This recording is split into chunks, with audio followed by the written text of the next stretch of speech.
जीव जो कुछ सालों में विलुप्त होने वाले हैं। Number 6, orangutan. ओरंगुटान नाम का मतलब है जंगल का आदमी। दुर्भाग्य से अपने लाल फर और लंबे शक्तिशाली हथियारों और मानव गतिविधि और ताड़ के तेल के बागानों की खोज के कारण इन महान वानरों के घर धीरे धीरे गायब हो रहे हैं और वक्त के साथ ये विलुप्त होने वाले हैं। नंबर 5, जुगनू। एक वक्त था जब रात में जुगनू की चमक से रात जगमगा उठती थी। ऐसा लगता था मानो हर तरफ टिमटिमाते तारे हैं। लेकिन मौजूदा वक्त में शहर तो दूर, अब गांव की अंधेरी रातों में जुगनू दिखाई तक नहीं देते हैं। दरअसल उनकी संख्या में आ रही गिरावट की सबसे मुख्य वजह है तेजी से बढ़ता प्रदूषण और कीटनाशक दवाई का अत्यधिक इस्तेमाल। एक सर्वे में पता चला है कि कीटनाशक दवाइयों और पर्यावरण प्रदूषण के चलते जुगनू के अलावा तितली समेत अन्य कई जीव विलुप्त होने के कगार पर हैं। तो हमारी आने वाली पीढ़ी इस जीव की रात में चमकने वाली अद्भुत कला को हमेशा के लिए मिस करेगी। Number 4, proboscis monkey. लंबी नाक वाले इस असाधारण से दिखने वाले बंदर पर नजर डालते हैं। इसे प्रोबोसिस मंकी के नाम से जाना जाता है। इसकी सूंड जैसी लंबी नाक होती है। बंदर की एक खास प्रजाति मुख्य रूप से बोर्निया के वर्षा वनों में पाई जाती है। लेकिन बड़े दुख की बात है कि वर्तमान में इनकी केवल 2 ही प्रजातियां बची हैं। तेजी से घटना आवास स्थान और शिकार की वजह से अब केवल 7,000 प्रोबोसिस मंकी ही जिंदा है। Number 3, Amur leopard.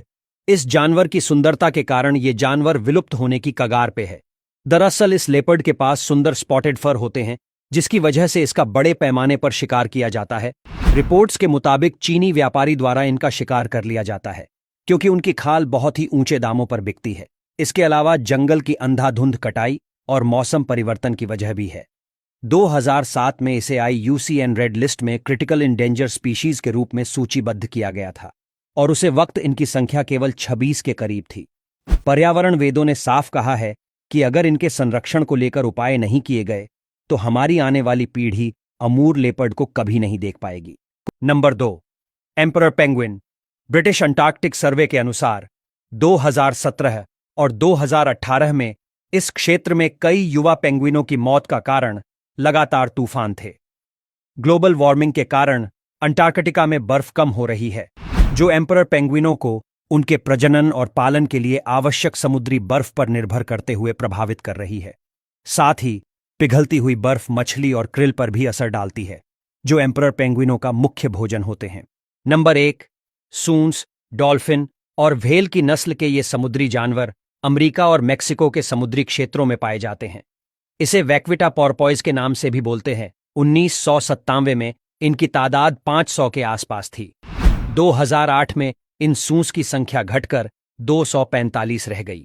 आज कहा जा रहा है कि कैलिफोर्निया की खाड़ी में महज 50 वैक्विटा पोर्पोइज ही बची है। आजकल इन्हें बचाने के लिए मेक्सिको के कुछ लोग इन समुद्री जानवरों की जासूसी करते हैं।